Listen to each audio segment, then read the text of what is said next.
Pegue duas crianças, uma que gosta de matemática e outra que tem a impressão de não compreendê-la. A primeira irá bem mais rápido, a segunda bem mais lentamente.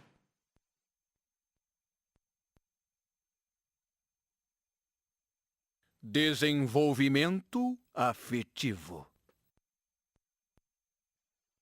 Para que a inteligência funcione, é preciso um motor, que é o afetivo. Senhor Piaget, Pois não? que eu saiba, o senhor se dedicou ao estudo da inteligência. Mas acho que sua própria inteligência deve estar um pouco comprometida hoje, pois penso ter escutado em algum lugar a palavra afetivo. Ora, nada mais fácil e superficial do que separar a vida do espírito em dois compartimentos estanques, o dos sentimentos e o do pensamento. Veja, o mais importante é a conduta, a ação propriamente dita. E toda conduta supõe uma capacidade intelectual, mas também uma vontade, um sentimento. Afetividade e inteligência são indissociáveis e constituem os dois aspectos complementares de toda a conduta humana. Talvez a grande novidade do que ele nos apresenta para pensar e pesquisar, né, é pensar que a afetividade, ela, em primeiro lugar, ela é contemporânea da inteligência. Então, onde tem inteligência, tem afetividade também. Ele costuma dizer que são faces de uma mesma moeda. Qual que é a moeda? A conduta. Bom dia, João. Bom dia.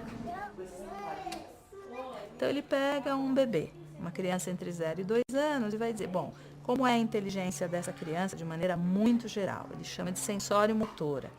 Então, essa criança, para interagir, ela vai tocar, ela vai usar a apreensão, ela vai usar a visão, ela vai cheirar, ela vai pôr na boca, né? Ela vai ter todas as ações sensório-motoras.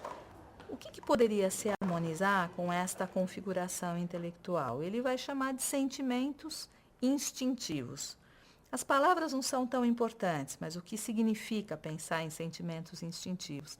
Sentimentos ligados a duas coisas, as necessidades biológicas, conforto e desconforto, né? E a criança vai manifestar-se afetivamente em relação a isso, e também sentimentos de êxito e fracasso. Esses pequenos sujeitos que facilmente desatam a chorar, entre 0 e 2 anos de idade, encontram-se, na definição de Piaget, no estágio de inteligência sensório-motora. E seus afetos são instintivos e perceptivos. O que são esses afetos perceptivos, né? São os primeiros sentimentos que nós atribuímos às coisas e às pessoas. É aquilo que o Piaget vai dizer, que construídos, né, é uma aprendizagem que mais tarde vai se transformar no nosso senso estético, no nosso sucesso, nas nossas questões daquilo que é agradável e desagradável para nós.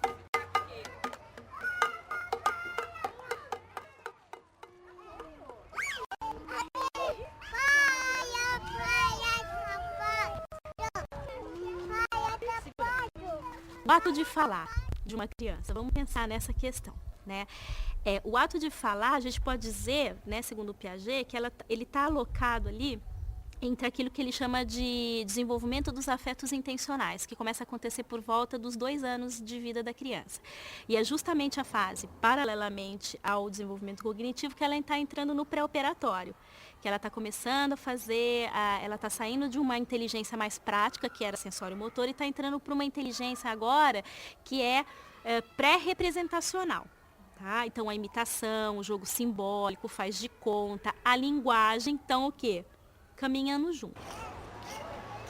Retomando, a criança de 0 a 2 anos tem afetos instintivos, perceptivos e, por último, intencionais, que aparecem na transição para o próximo estágio da inteligência, o pré-operatório, entre 2 e 6 anos. Quando a criança entre 2 e 6 anos, né, para Piaget, do ponto de vista da inteligência, é uma criança que ainda não tem o pensamento lógico, por um lado, mas que tem uma capacidade enorme de representar o mundo. Ela tem as teorias dela, ela fantasia, ela deforma, ela tem os jogos de casinha, de mamãe filhinha, que não são regidos pela lógica. É bem possível ter um jogo de casinha, uma brincadeira de casinha que tem 3 mamães e nenhuma filhinha. O que é mesmo isso aqui? Macarrão com molho. Macarrão com molho? Meu preferido. Delícia. Muito bom. Agora eu quero a sobremesa. Tem gelatina aí? No meu restaurante. Seu restaurante? Você tem um restaurante aqui? Ah, é. Piaget diz, bem, o que pode se harmonizar com essa configuração tão rica da fantasia? E ele pensa em sentimentos que são sentimentos também que podem parecer para o outro sem razão alguma de ser. Como pode parecer para o outro que não tem razão alguma de ser, a criança está com uma folha na mão e dizer que aquilo é uma pizza. E ele vai chamar esses sentimentos de simpatias e antipatias. Então, a criança vai na pré-escola e ela sai abraçada com um outro amiguinho, que a mãe nunca viu, não sabia que era amigo, e virou o melhor amigo dela. E o critério é porque os dois estão com a camisa do São Paulo Futebol Clube. Se no dia seguinte o amigo vier com uma camiseta, imediatamente ele vira inimigo, né? Tô de bem, tô de mal, funciona com esse critério absolutamente arbitrário da criança pequena.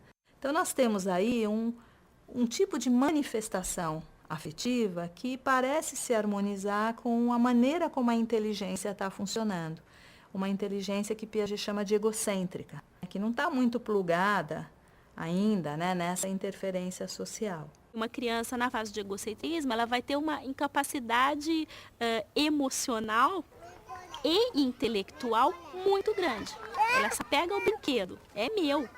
Aquilo tem um componente de apego muito grande, né? De interesse, de valor que eu dou para aquele objeto que eu não consigo repartir. Ao mesmo tempo, do ponto de vista intelectual, é impossível repartir o brinquedo com o outro, porque não existe ainda um outro. Existe um outro concreto que vai me tomar o objeto, mas não existe o ponto de vista de que, ao pegar o objeto não vai ser da criança, ele está emprestado. Só que essa noção do emprestado não existe para essa criança. Por quê? Porque ela não tem um aparato nem cognitivo e nem emocional do ponto de vista afetivo de conseguir fazer essa análise. Por isso que ela vai ficar circunscrita dentro desse desenvolvimento que ele vai chamar de afeto intuitivo. Essas intuições é que vão dar condição para a criança de começar a fazer, por exemplo, a regular suas ações, né? Então, se aproximar, se afastar de uma situação ou de uma pessoa, temer, né? Sentir medo, sentir-se indiferente ou tornar-se indiferente para uma situação, entregar-se, esperar. Essas são ações e reações frente à vida, né? E tomadas de decisão que a criança vai fazer a partir dessa construção afetiva que ela está fazendo em relação ao mundo e ao outro. Vamos imaginar um problema matemático. Tenho 3 pirulitos. Cada pirulito custa R$2. Quantos reais eu vou precisar gastar para comprar os 3 pirulitos? Se você faz um problema desse para um adulto, ele vai dizer, bom, 3 pirulitos, R$2 cada um, 3 vezes 2, 6. A criança, ela não tem essa operação formal. Muito menos essa representação em multiplicação, seja ela por aquele desenho 2 mais 2 mais 2 mais 2, 3 vezes, que é a maneira que ensinam na escola. Se a gente propuser um problema desse para as crianças pequenas, que ainda estão nessa fase intuitiva, seja das operações ou da afetividade, ela vai lá e coloca os 3 pirulitos e coloca os 2 e pega R$1 para cada pirulito. Ela está agindo naquilo que a gente forma não de forma operativa, mas por intuição. Então, 3 pirulitos, R$3. É aquilo que o Piaget vai chamar de uma abstração mais empírica frente a uma situação. Uma criança que já sabe assim, não é mais 1 a 1, porque só 1 custa 2, mas eu não sei precisar, então eu vou lá e coloco assim, 3 pirulitos, preciso um monte de dinheiro. Então eu ponho intuitivamente, sei lá, R$9. Porque são 3 pirulitos, é muito dinheiro, então é 9. Ela está agindo do que a gente chamaria de intuitivamente aí. Portanto, de 2 a 6 ou 7 anos de idade, a criança está no estágio de inteligência pré-operatória. Na ideia de Piaget, esses pequenos seres humanos possuem afetos, que ele chama de intuitivos. Em tempo, depois dessa fase, as crianças começam a desenvolver um pensamento mais lógico. Do ponto de vista da inteligência, então seria a criança entre 7 e 8 anos e 10, 11 anos de idade que construiria esse pensamento lógico, um pensamento para o qual a realidade é importante. Aí você põe os números, aí você faz a conta. 63 menos 12 vai dar 50, né? Não, 51. 51 mais 24 vai dar 75. A criança vai tentar ser coerente, ela vai tentar provar por A mais B que ela tem razão numa argumentação verbal, etc. A noção de operação lógica é importante. A criança usa, inclusive, essas palavras. É óbvio, é claro, né? Ela tem certeza, ela prova o que ela diz, diferente da criança anterior que não precisava provar coisa alguma, não tinha essa necessidade. Você vai dividir o quê? Preço que tá e quantos de vezes vai fazer. Ah, ela disse. Essa criança vai aprender a participar de projetos, a ser desafiada, a argumentar, a se colocar, a se posicionar, participar de decisões coletivas a partir da sua visão individual. Empresta aí pra mim copiar. Isso tudo vai impulsionar, né, a criança aquilo que o Piaget vai chamar, do ponto de vista cognitivo, da cooperação. As características. Eu achei. Cooperar não é ajudar o outro somente no sentido solidário. Cooperar, na visão piagetiana, é operar conjuntamente, é pensar com o outro. É o momento que a criança ela está sendo convidada a ser convencido, a renunciar à sua própria ideia. É o momento também, né, que eu me regulo em relação às pessoas e às coisas. Então, eu paro de assistir televisão porque é hora de dormir. Não dá para fazer essa dissociação entre cognição e afeto. Porque mesmo num jogo de regras, você se destempera. Num dado momento você pode perder a cabeça. Vai imperar aí um aspecto afetivo bastante importante, que pode obstruir, pode atrapalhar a coerência do jogo. Pode cortar um elo de coerência do jogo, porque causou um desequilíbrio, né, do ponto de vista emocional ali. Lá vem de novo essa história de não separar inteligência da emoção. Eles estão insistindo nisso. Sim, e repito, afetividade e inteligência são indissociáveis.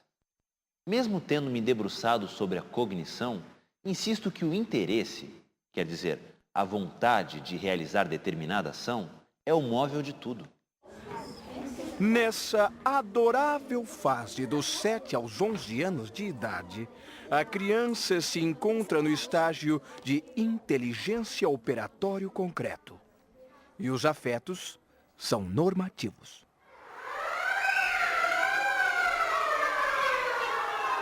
Agora, vamos à última fase.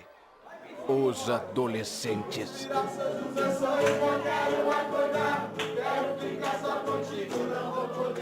Eu costumo dar um exemplo bastante simples, né, do adolescente que se tranca no quarto escutando iPod e ele resolve os problemas da economia mundial. Ele resolve o problema do derramamento de óleo no Golfo, né, sem levantar da cama.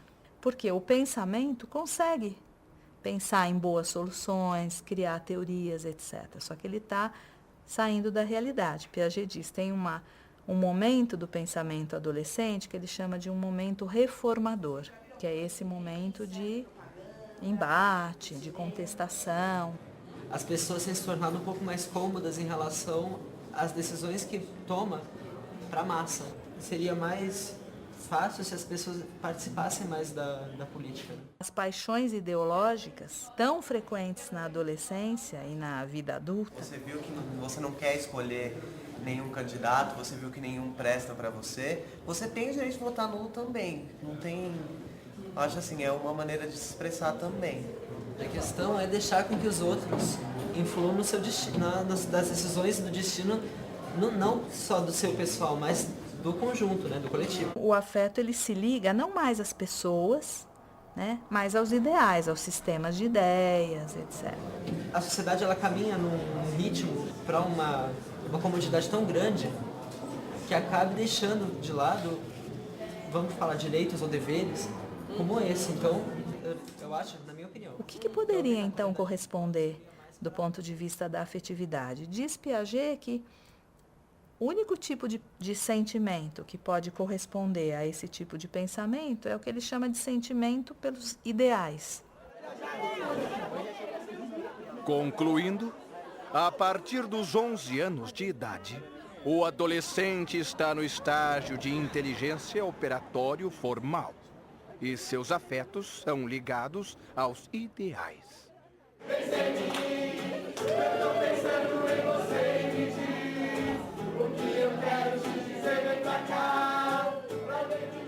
Piaget não se perguntava sobre o significado subjetivo do mundo para o sujeito. Ele se perguntava sobre o significado objetivo, como é que o sujeito atingia a objetividade do mundo. Para Piaget, a partir do momento que a criança começa a representar o mundo, ela pode interiorizar objetos, né, por meio de seus representantes. Ela não precisa ter o cinzeiro na frente, mas ela é capaz de trabalhar com a palavra cinzeiro, com o conceito de cinzeiro, com diferentes cinzeiros que se encaixam no conceito. Espere um minuto. Tem muito conceito abstrato aí. Piaget era, antes de tudo, um cientista. Alguém que se baseava em experiências empíricas. Ou não? Nas suas próprias palavras, né, ele considera que o modelo que ele tem, né, de fazer ciência é justamente o modelo da biologia, das ciências físicas e matemáticas, né? Então, por ter tido esse modelo, por continuar tendo esse modelo, ele diz: tenho que fazer pesquisas que confirmem, que possam ser repetidas, né, que me deem provas empíricas, né, de que essa teorização ela está adequada. E ele acaba considerando que ele conseguiu fazer isso para a inteligência e não conseguiu, ou acha que não é possível, fazer isso para a afetividade. Mas, senhor Piaget, por que escrevestes tão pouco sobre a afetividade? Porque precisava de mais fatos. Ou seja, ter indicadores empíricos, objetivos, que possam ser replicados em diferentes pesquisas para chegar às mesmas conclusões. Sim, fatos. Acho que as pesquisas das novas gerações darão uma grande contribuição. Alto lá, senhor Piaget. As novas gerações são assunto para um outro momento.